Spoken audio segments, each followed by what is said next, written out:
আসসালামু আলাইকুম, সবাইকে জানাচ্ছি ঈদ মোবারক। আজকে হচ্ছে ঈদের দিন।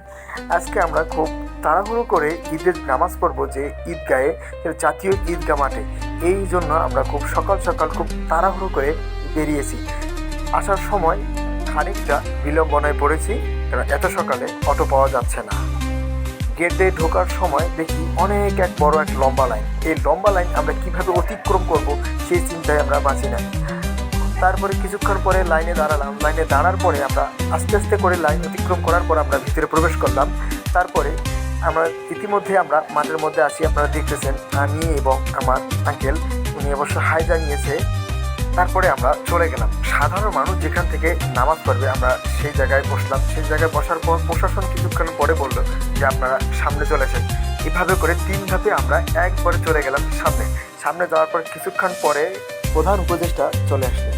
আপনি ইতিমধ্যে দেখলেন যে উপদেষ্টা চলে আসছেন, তার মানে কিছুক্ষণ পরেই জামাত অনুষ্ঠিত হবে।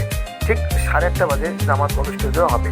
তা আমরা সেই হিসাবে আমরা এখানে দাঁড়াবো। কিছুক্ষণের মধ্যে আপনি ইতিমধ্যে তারা দেখছেন যে তাদের মেহমানরা অলরেডি চলে আসছে। আর আমরা যেখানে বসে আছি সেটা হচ্ছে, এটা বরাদ্দ ছিল সচিবালয়ের কর্মকর্তা বা যারা আছে সচিবালয়ে চাকরি করে তাদের জন্য, কিন্তু তারা কম সংখ্যক লোক থাকার কারণে আমাদেরকে ডাক দেওয়া হয়েছে। তার কারণে আমরা সামনে এগিয়ে আসছি। তারপরে আমরা লাইনে দাঁড়িয়েছি। জামাত কিছুক্ষণের মধ্যেই শুরু হবে। আর আমার মধ্যে একটা কাজ করতে যে আমি আজকে ফার্স্ট টাইম ঈদগাহ নামাজ পড়বো এত মানুষের মাঝে, তার এবং দ্বিতীয় কাতারে। আমার মধ্যে এই জিনিসটা কাজ করছে। যাই হোক, কিছুক্ষণের মধ্যে নামাজ শেষ হলো। নামাজ শেষ হওয়ার পর চিন্তা করলাম যে হাইকোর্ট একটু দেখে যাই। তা আমি তো হাইকোর্ট কখনো দেখিনি, এই কারণে আমার আঙ্কেল এবং আমি দুজনেই মিলে একটু হাইকোর্ট দেখার জন্য বেরিয়ে পড়লাম, যে হাইকোর্টটা একটু ঘুরে যায়। তা আমাদের আগেই অনেকেই হাইকোর্টে এসে ঘোরাঘুরি করতেছে, অনেকে ছবি তুলতেছে।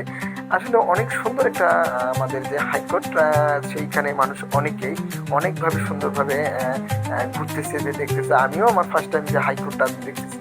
তা অনেকে অনেক খুশি মনে। ঈদের দিন সবার মধ্যে অন্যরকম একটা আনন্দ, কারণ হচ্ছে ঈদের একটা আনন্দ অন্যরকম। যাই হোক, সবাই ভিডিওটি দেখে ফলো দিবেন এবং পাশে থাকবেন। কোনো এক ভিডিও নিয়ে আপনাদের মাঝে হাজির হব। সবাইকে ধন্যবাদ।